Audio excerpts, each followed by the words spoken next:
everyone, Assalamualaikum warahmatullahi wabarakatuh. Welcome back to my channel. Bersama aku lagi Nadia Rahmita. Terima kasih udah klik video ini. Kali ini aku kembali akan membagikan kosakata. Jadi kosakata ini ada beberapa teman-teman, tapi berkaitan dengan satu hal yang sama, yaitu makanan atau masakan.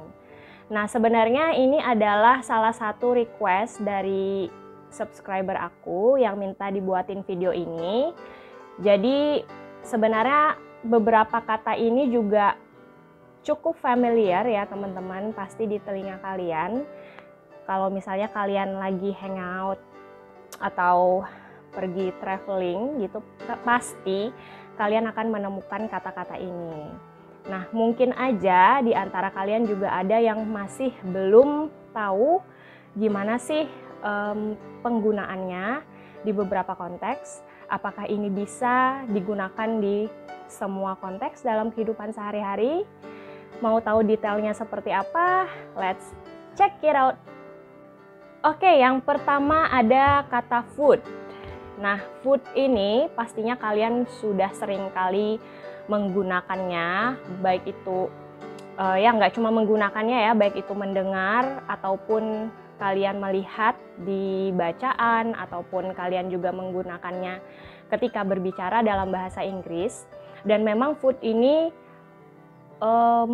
sering kali digunakan dan familiar di telinga kita, karena memang dia juga maknanya ini umum banget teman-teman. Jadi lebih universal ya, umum dan tidak spesifik. Nah, food di sini juga bisa berarti makanan untuk manusia seperti kita atau orang ya, terus juga makanan untuk hewan. Tapi makanan ini juga nggak spesifik apakah dimasak, apakah mentah, seperti itu. Nah, untuk contoh kalimatnya bisa aku coba pakai Rima is eating her food quickly. Jadi Rima sedang memakan makanannya dengan cepat. Nah, jadi ini konteksnya bisa buat orang. Lalu selanjutnya ada, aku bisa kasih contoh, misalnya fried fish is a good food for cat. A fried fish is a good food for cat. Jadi ikan goreng itu adalah makanan yang baik untuk kucing. Nah, jadi aku di sini bisa membedakan, ini bisa dipakai untuk semua makhluk hidup, baik itu manusia dan juga hewan. Jadi lebih umum gitu teman-teman. Sebagai tambahannya, kenapa tadi aku untuk kalimat Rima itu, Rima is eating her food quickly. Jadi kita pakai food bukan kata-kata lain ya untuk makanan, karena kita tidak tahu pasti. Kalau misalnya kita merasa konteksnya itu atau di situasi di mana kita nggak tahu pasti nih yang dimakan seseorang itu apakah makanannya udah dimasak atau makanan mentah, seperti itu. Jadi kita sebaiknya pakai food. Begitu juga dengan kalimat yang untuk hewan tadi. Jadi kadang-kadang kan kita bisa memberikan ke hewan itu bisa makanan mentah atau makanan yang udah dimasak gitu teman-teman. Selanjutnya ada kata meal. Ya, meal ini juga artinya makanan ya teman-teman. Jadi ini juga familiar banget pastinya di kehidupan kita sehari-hari, dan aku yakin juga kalian pasti sering menggunakan kata ini. Nah, ini sebenarnya hampir sama, maknanya itu sama food ya, meal ini. Tapi meal ini dia lebih spesifik. Jadi meal ini adalah makanan yang biasanya dimakan pada waktu tertentu. Kayak misalnya untuk breakfast, sarapan, atau lunch, makan siang, dan juga dinner, makan malam. Nah, karena kan pertimbangannya adalah kita itu makan 3 kali sehari ya. Jadi ada pagi, siang, dan malam. Nah, Jadi lebih tepatnya kita menggunakan untuk konteks ini itu dengan kata meal. Dan untuk kalimatnya teman-teman ada we eat 3 meals a day. Jadi kita makan makanan itu 3 kali sehari maksudnya ya. We eat 3 meals a day. Karena konteksnya kan untuk waktu tertentu. Jadi bisa dibikin seperti itu. Dan ada juga contoh lain, I bought some meals for lunch. I bought some meals for lunch. Jadi artinya adalah aku membeli beberapa makanan untuk makan siang. Gimana teman-teman? Paham ya untuk perbedaannya? Tadi aku udah jelasin food dan meal. Nah sekarang ada juga dish.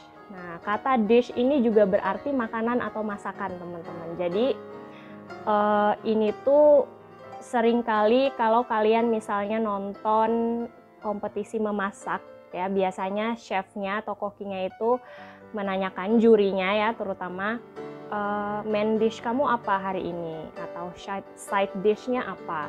Nah jadi dish ini juga kalau aku bilang sih kata ini tuh kayak lebih setingkat di atas dari food sama meal. Jadi memang berarti makanan atau masakan yang diolah atau dibuat berdasarkan cara tertentu atau cara yang spesifik dan juga resep tertentu. Jadi ini lebih spesifik lagi daripada food dan meal itu.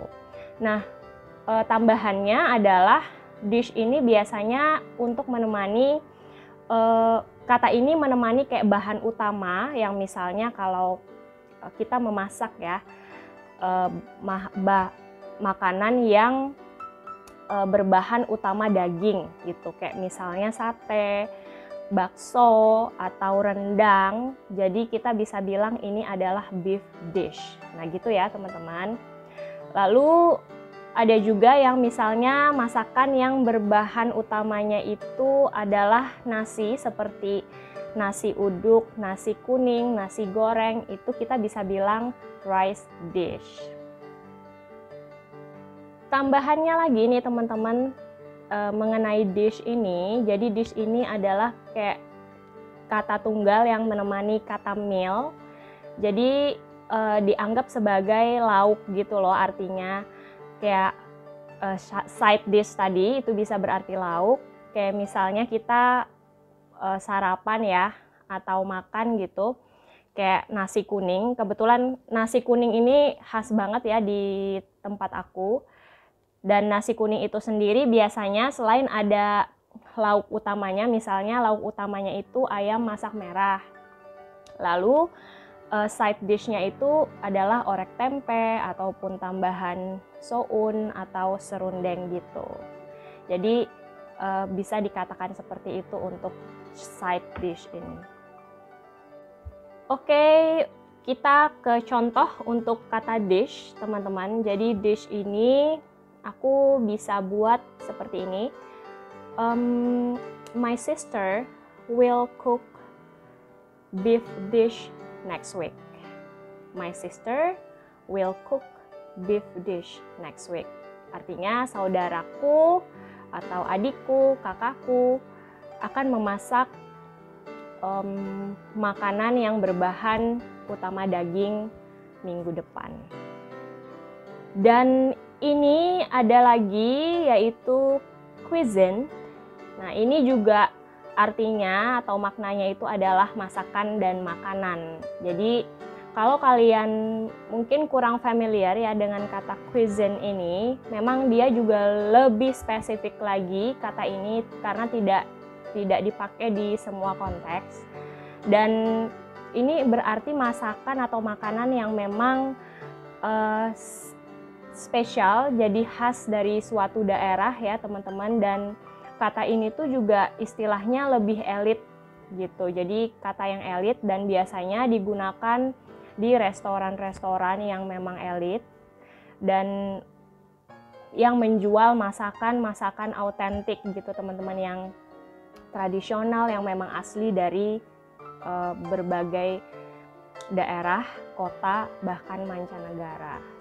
Oke, untuk contoh dari cuisine ini, dan cuisine ini kan penyebutannya juga dianggap elit. Aku akan bikin the chef made authentic Italian cuisine. The chef made authentic Italian cuisine. Jadi koki tersebut membuat sebuah masakan yang asli dari Italia atau khas Italia. Jadi paham ya teman-teman bedanya. Jadi dia tuh dari general langsung ke spesifik. Jadi kayak mengerucut ke bawah gitu. Dan semoga kalian paham untuk perbedaan dari beberapa kosakata yang berkaitan dengan masakan dan makanan ini. Dan aku berharap kalian bisa mencoba membuat kalimat dengan beberapa kosakata yang tadi aku jelasin dan berlatih di rumah juga. Ya, itulah tadi teman-teman beberapa kosakata atau kata yang berkaitan dengan masakan atau makanan. Jadi berbeda katanya tapi berkaitan dengan satu hal yang sama. Dan pesanku adalah ketika kalian belajar bahasa Inggris, sebaiknya dan sebisa mungkin tidak hanya mengerti arti atau maknanya teman-teman, tapi juga kalian bisa paham dalam menggunakan kata tersebut berdasarkan konteks, karena itu juga yang paling penting. Ketika kalian bisa memahami penggunaannya berdasarkan konteks, kalian akan lebih mudah dalam memahami bahasa Inggris dan juga mengaplikasikannya di kehidupan sehari-hari. Dan untuk kalian yang merasa video ini juga bermanfaat, kalian boleh share video ini atau video aku yang lain ke sosial media kalian sebanyak-banyaknya, atau share ke teman-teman kalian yang memang memerlukan. Yang belum subscribe, jangan lupa subscribe-nya, karena ini juga berarti banget buat aku supaya channel aku juga bisa lebih berkembang lagi dan aku semakin semangat untuk buatin video-video baru buat kalian. Terima kasih udah nonton video ini. See you on the next video. Assalamualaikum warahmatullahi wabarakatuh. Bye!